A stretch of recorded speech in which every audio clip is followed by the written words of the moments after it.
झालं आमदार साहेबांकडे मी मागणी केलेली आहे का बाबा या वाड्यांकडे तुम्ही लक्ष घालावा। बाबा काय समस्या आहे तिथल्या? मग हे आम्हाला रस्ता नाही, पाणी नाही, दुसरं काय असं झालं तर न्यायला गाड्यांची सोय नाही आम्हाला। आमचा एक तास झालं त्याला सापाचं, नेता नेता रस्त्यानेच यायला सोय नसते।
नमस्कार, आज आपण अकोले तालुक्यातील पिंपळदरी म्हणजे ग्रामपंचायत पिंपळदरी त्यांना आणि तशी खंडोबाची वाडी, वांगदरी आणि गुरुकुल ह्या ठिकाणी आता आपण पाहतोय जवळजवळ भारत म्हणजे स्वातंत्र्यपूर्व काळापासून जो हा ठाकर समाज आणि आदिवासी समाज आहे यांच्यावर येणं जर तुम्ही पाहिलं तर जवळजवळ अन्यायचे, मी या पद्धतीने म्हणतो अन्याय कसा तो, कारण जर तुम्ही त्यांच्याकडे जर तुम्ही इथं आले त्यांच्या गावात किंवा त्यांच्या वस्तीवर आले तर तुम्हाला त्यांच्या समस्या कळतील, म्हणजे लांबून आपल्याला त्या समस्या कळणार नाही। जर तुम्ही ह्या रस्त्याने जर आले तर तुम्हाला सांगतो अक्षरशः आपल्याला गाडी चालवता येत नाही। आता मी पत्रकार म्हणून जेव्हा इथे आलो तर 2-3 वेळा मी पडलो असतो स्वतः, म्हणजे जर तुम्ही इथे यांच्या समस्या तुम्हाला खरंच पाहायच्या असतील सरकारला तर तुम्ही इथं ह्या जागेवर आली पाहिजे, तर तुम्हाला ह्या आदिवासी किंवा ठाकर समाज यांच्या समस्या कळतील। जेव्हा आज आपण यांना भेट दिली तेव्हा ह्यांच्या आज समस्या आपल्याला जवळजवळ लक्षात आल्या। जवळजवळ स्वातंत्र्यपूर्व काळापासून पूर्वी जर आपण पाहिलं तर अन्न, वस्त्र, निवारा या 3 मानवी गरजा होत्या, पण आता थोडी मानवी गरजांची थोडी गरज वेगळी झालेली आहे। तुम्ही जर पाहिलं तर आता वीज, पाणी आणि रस्ता या 3 मूलभूत समस्या आहे। रोजगाराच्या तर समस्या यांच्या आहेच, पण मायबाप सरकार आणि माननीय श्री आमदार साहेब लहामटे साहेब आणि खासदार लोखंडे साहेब यांच्याकडे माझी मागणी की तुम्ही जर महाराष्ट्रात पुढे पाहिलं साहेब तर हा जो ठाकर समाज आहे ना, ते ह्या ठाकर समाजावर अन्यायाचे तुम्ही कोणत्याही वस्तीला जा महाराष्ट्रात, जर तुम्ही प्रत्येक गावात, प्रत्येक तालुक्यात आणि तुम्ही जर पाहिलं तर हा जो ठाकर समाज हा कुठेतरी डोंगर दर्यात आहे। आता हा डोंगर दरी आहे बघा, हा ह्यांचे पाणी पुरवठ्याला वर एक टाकी आहे, त्या टाकीत सुद्धा पाणी जात नाही कारण त्या पाईपलाईन फुटलेले आहेत। आणि जलजीवन मिशन ह्याचं तर अजून इथं काम चालू झालेलं दिसत नाही। तेव्हा माननीय पंतप्रधान, जेव्हा आपण पंतप्रधान साहेबांचे काम चांगले, पण जेव्हा आपण विकसनशील भारताच्या गप्पा मारत असतो तेव्हा जर पाहिलं तर ह्या ठाकर समाज आणि जो आदिवासी समाज आज आहे हा वंचितच आहे। आपण समजा आपण पाहतो एखाद्या गावच्या ठिकाणी रस्ते झालेले आहेत, मेन रस्ता आहे समजा तो होतोय, पण जर हा ठाकर वस्ती हे डोंगरदऱ्यात राहणारी माणसं यांच्याकडे रस्ते आजही आलेली नाहीत, मग ह्यांच्या समस्या अजून 75 वर्ष घेणार आहेत का सरकार सोडवायला? एक पत्रकार म्हणून माझा प्रश्न आहे सरकारला। की तुम्ही ह्या मायबाप सरकारनी माननीय पंतप्रधान नरेंद्र मोदी, माननीय मुख्यमंत्री एकनाथ शिंदे साहेब यांनी सुद्धा ह्या पठार भागातील अकोले तालुक्यातील जो हा ठाकर समाज आहे यांचा अन्याय दूर करावा. तुम्ही मूलभूत त्यांना सुविधा द्या. तुम्ही ना रोजगार हमीतून त्यांना योजना देत आहे. रोजगार हमीतून योजना देत असताना जर तुम्ही पाहिलं त्यांना रोज 250 रुपये, तो कोणता माणूस त्या रोजावर जाईल? हां, रोजगार हमीतून सुद्धा यांना मुर्मीकरणाचे रस्ते भेटत नाही, यांना डांबरीकरण रस्ते नाही, म्हणजे मूलभूत सुविधा यांना नाहीच आहे. तर आज हा समाज म्हणतो आम्ही निवडणुकींवर बहिष्कार घालतो, तर काय चूक करते? हां, लवकरच मायबाप सरकारला माझी हात जोडून विनंती आहे की यांनी लवकर यांच्या समस्या सोडवा. येणाऱ्या निवडणुकीपूर्वी हा रस्ता झालेला असेल अशी माझी अपेक्षा आहे. आणि माननीय कार्यसम्राट आमदार आहेत आपले, काम चांगले आहे त्यांचं, खरंच त्यांनी खरंच म्हणजे तातडीने हा प्रश्न पहिला हाती घ्यावा. नमस्कार, धन्यवाद. नमस्कार. आज अकोले तालुक्यातील पिंपळदरी गावातील वांगदरीजवळ खंडोबाची वाडी ही ठाकर समाजाची वस्ती आहे. तिथे महिला आणि पुरुष असे ग्रामस्थ आहेत. त्यांच्या बऱ्याच दिवस समस्या आहेत वेगवेगळ्या, तर त्याच्याबद्दल महत्त्वाची समस्या त्यांची रस्त्याकडून आहे. तर ते बघूया आज आपल्याला ह्याच्याबद्दल काय सांगतात. नमस्कार ताई, काय समस्या आहे आपल्या? रस्ता नाही, काय असं झालं तर न्यायला गाड्यांची सोय नाही आम्हाला. आमचा एक चुलता असंच हे झालं, त्याला सापाचं नेता नेता रस्त्यानेच गेला, सोय नसल्यामुळं. पाणी नाही. पाण्याची काय समस्या येत आहे तुमच्याकडे? पाणी आम्हाला विहिरीत टँकर आणून साठवून प्यावं लागते. टँकरला किती पैसे द्यायला लागतात? अशी 2000 द्यायचे. ते पाणी विकत घ्यायचं, विहिरीत टाकायचं, मग ते डोक्या वयाचं. जवळजवळ तुम्हाला डोक्यावरून पाणी व्हायला लागते जास्त.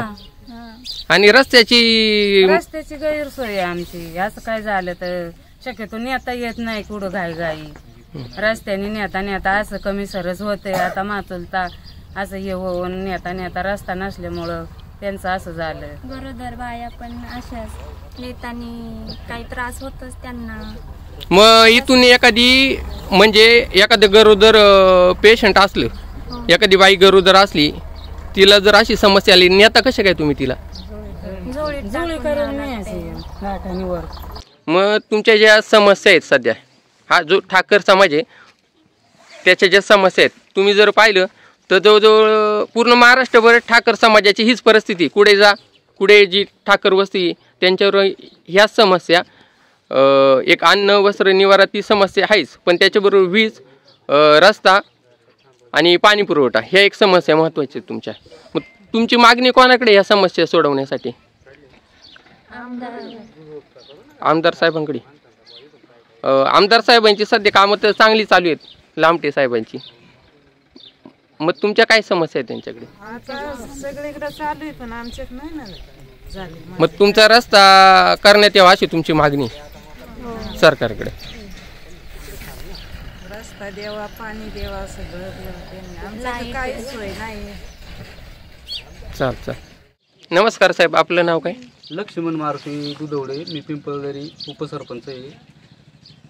मला असं म्हणायचं आहे, इतके वर्ष झाले हा रस्ता झालेला नाही, तुम्ही तो रोजगार हमीतून मागण्याचा प्रयत्न केला नाही का?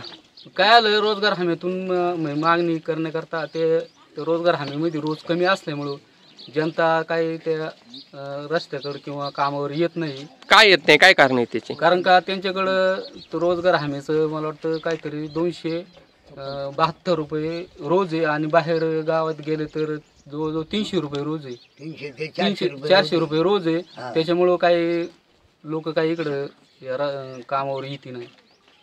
चालतंय. आणि तुम्ही अशा ही रस्त्याची रितसर मागणी अर्ज वगैरे दिलेली आहेत का आमदार साहेबांकडे? हो, बरेच वेळा, जो 5-6 वेळा झाल्या आमदार साहेबांकडे मी मागणी केलेली आहे का बाबा ह्या वाड्यांकडे तुम्ही लक्ष घालावा. बरेच वेळा मी जवळजवळ माझ्या हिशोबाने 30-40 वेळा त्यांच्याकडे मी गेलेलो आहे का त्यांच्याकडे मागण्या. किंवा आतापर्यंत माझी एक चुलते पाठीमाग नेता नगरला, तर त्यांचा जाता जाता रस्त्यामध्ये मृत्यू झाला. म्हणजे रस्त्याची समस्या असल्यामुळं गाडीवाला कुणी येत नाही, काहीच नाही. आणि पावसाळ्यामध्ये इतकी दुरावस्था होती का आजूकपर्यंत म्हणजे गेले 72 वर्ष हा भारत स्वतंत्र होऊन अजून जर आम्हाला झोळ्या करून न्यायची जर वेळ येत असेल तर आम्ही सरकारचा हा निश्चित करतो. मला एक सांगा, तुम्ही खासदार साहेब यांच्याकडे काही मागणी केलेली याच्याबाबत? खासदार साहेब नाही गेली. खासदार साहेब अजून पाहिलाच नाही हो आम्ही, पाहिली नाही. पाहिलाच नाही या विभागात. कोणी वर हात करून दाखव आणि कोणी इथे खासदार आलाय. आमदार साहेब 2-3 वेळा आले मात्र बरं का. हो, आमदार साहेबांचं लक्ष आहे, फक्त त्यांनी तुमचा रस्ता करून द्यावा ही मागणी तुमची. पहिले ज्यावेळेस विजय झाला त्यावेळेस 2 वेळा आलेले होते पण ते काही लक्ष देते नाही. चालेल चालेल, धन्यवाद. तुमचं नाव काय भाऊ? संजय यशवंत मध्ये. गाव? पिंपळदरी. पिंपळदरी म्हणजे खंडोबाच्या वाडीचा राहता तुम्ही? खंडोबाची वांगदरी गुरुकुल. काय समस्या आहे तुमची? आमच्या समस्या, भारत देश स्वतंत्र होऊन झाले 75 वर्षे. 75 वर्षापूर्वी अजून सरकारची आम्हाला कोणत्याच प्रकारची सुविधा व रस्त्यांची व पाण्याची व वीज पुरवठा हा अजून आम्हाला कुठलाच फायदा घेता आला नाही, कुठून का सरकारने आम्हाला दिलेला नाही. आम्ही सगळी आदिवासी समाजातले पिंपळदरी गावाचे आम्ही वरती पठार दुर्मिळ भागात असे राहतोय. आम्हाला कोणत्याच असे प्रकार रस्ता पुढं पाण्याची सुविधा आम्हाला अजून एकही झालेली नाही. तुम्ही तर भाऊ आमदारांचे कार्यकर्ते ना, आमदारांचं काम तर चांगले, मग आमदारांना तुम्ही का नाही आमदारांनीच आम्हाला आश्वासन देऊन आम्ही स्वतः आमदार घाटानी मोटरसायकलवरती आम्ही गेलेलो आहे, पण नुसते आश्वासन देणार का तुमचे रस्त्यांचे कामं करतोय हे करतोय, पण अजून आमचे काही रस्त्यांचे कामं कुठल्याच प्रकारचे झालेले नाही. जे सध्या आमदार आहेत लामटे साहेब यांचं जर पाहिलं तर सध्या त्यांनी तालुक्यातले रस्त्यांवर विशेष लक्ष दिलेले, बऱ्याच भागात रस्ते झालेले आहेत. तुमचा सुद्धा रस्ता होऊ शकतो, मग तुम्ही त्यांच्याकडे मागणी करता का आमदार साहेबांकडे? आमच्या मागण्या पण झालेल्या आहे, आम्ही त्यांची भेट घेतलेली. स्वतः आमदार साहेब घाटणीवरती नेलेले आम्ही. या रस्त्याने आमदार साहेबांनी नेलेले? हो. मग काय म्हणणे आमदार साहेबांचं? आमदार साहेब नुसते आश्वासन देतात का आपण करू. गेली 75 वर्षे भारत देश स्वतंत्र होऊन आजपर्यंत काय आम्हाला कुठल्याच प्रकारच्या रस्त्यांची काही सुविधा नाही. मग खासदार साहेबांकडे तुम्ही अशी काही भूमिका मांडली? खासदारांकडे भरपूर भूमिका मांडल्यात नाही. हो, पण आता अजूनपर्यंत आम्हाला जवळजवळ ब्राह्मणवाडा इकडे, कळम, पिंपळदरी, वनकुटा इकडे चारी बाजूने आम्हाला रस्त्याची. खासदारांचं नाव काय? खासदाराचं नाव काय आपल्या? लोखंडे. हा हा, ठीक आहे. म्हणजे लोखंडे साहेबांकडे पण तुमची मागणी आहे की आम्हाला रस्ता देण्यात यावा. हा बाबा, काय समस्या आहे तिथल्या? मग हे आम्हाला रस्ता नाही, पाणी नाही, हे दुसरं काय रस्ते नाही म्हणजे साहेब आलते तर ते म्हणजे आम्ही आमकं करू तमकं करू, साबा मंदिर करू, आमकं करू, काही नाही झालं शेवट. म्हणजे तुमच्या समस्या आहे तशाच सगळ्या? तसेच आहे. मग तुमच्या अपेक्षा कोणाकडे, कोणी हे रस्ते करावा? रस्ते काही नाव मला नाव हा येऊन गेले तिथं. हा, लामटे साहेब आले होते. तिकडून पार फिरून आणले त्यांना फार चौकडं फार. त्यांनी हा रस्ता करून द्यावा लवकर. हा, अशी समस्या आहे तुमची. काय समस्या आहेत दादा तुमच्या? समस्या काय रस्त्याच्या, पाण्याच्या आणि लाईटीच्या समस्या. काय मागणी तुमची मग सरकारकडे? साहेबांकडे मागणी काय, काम करावं इलेक्शनच्या आधी, काय काम करावं. इलेक्शनच्या आधी तुम्हाला रस्ता द्यावा साहेबांनी? आश्वासन देऊ नये, कामं दाखवा.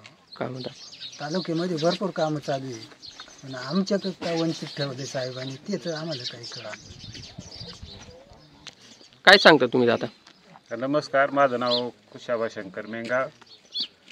या आमच्या वाडीमध्ये वांगदरी, खंडोबाची वाडी, गुरुकुल या तिन्ही वाड्यामध्ये रस्त्याचं काम फार दुर्दैव असं आहे. पाठीमागच्या 4-5 महिन्यापूर्वी आमदार साहेब या ठिकाणी आम्ही आले, दौरा केला, पूर्ण रस्त्याची पाहणी केली, पण रस्त्याचं काम काय होत नाही. आणि म्हणून काय बोलावं काय सांगावं सरकारला, प्रतिनिधी तालुक्याचे या ठिकाणी लक्ष देत नाही. अत्यंत अशा आमचं गाव संगमनेर तालुक्याच्या वाडी संगमनेर तालुक्याच्या बॉर्डरवर असल्यामुळं काहीतरी त्याच्यामुळं साहेब लक्ष देत नाही. अत्यंत अशी या ठिकाणी बऱ्याचशा घटना घडलेल्या आहे की साप चावला तर पेशंट न्यायचं कसं, आणि अशा अजूनही जुन्या काळाप्रमाणे या ठिकाणी झोळीत घालून पेशंट दवाखान्यात हलवावं लागतं. अशा बऱ्याच घटना घडलेल्या आहे. मी विनंती करतो आमच्या खंडोबाच्या ग्रामस्थांच्या वतीनं की या ठिकाणी साहेबांनी, मान्य आमदार साहेब किरण लामटे साहेब यांनी जास्त लक्ष घालून विलक्षणापूर्वी आम्हाला साधारणतः चांगल्या प्रकारचा असा रस्ता तिन्ही वाड्यांना तयार करून द्यावा अशी त्यांना विनंती करतो. जर तुमच्या समस्या मिटल्या नाही, ग्रामस्थांना माझा विचार नाही सर्व, तर मग पुढचं काय पाऊल आहे तुमचं? आम्ही बहिष्कार टाकणार, मतदान यावर्षी करणार नाही.